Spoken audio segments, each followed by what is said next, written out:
Namaskar everyone. Today we will learn about chapter 1, that is Introduction to Computers. In this chapter we will see about what is computers, hardware and software, how to start the computer, how to enter the data, how the data is processed, how that data is stored, and finally we will see how to shut down the computer.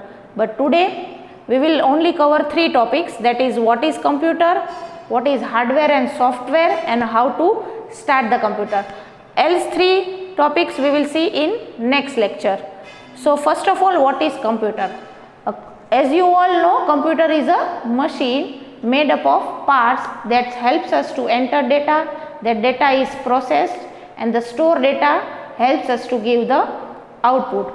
So computer is a machine made up of hardware and software. So now first we will see what is hardware.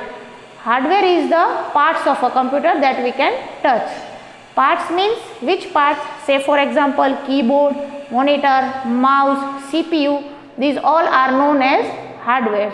Now software. What is software? Software means whatever instructions, whatever commands we give to computer, that is known as software.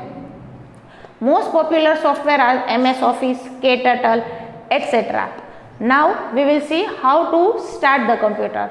So for the same we have to follow some steps. First of all, switch on the main power supply button, switch on the UPS, switch on the CPU, switch on the power button of monitor. The very first screen which comes on the screen is known as desktop. Now we will see in the next lecture what is data, how to enter the data, how that data is processed, and how that data is stored, and finally we will see how to shut down the computer. Thank you.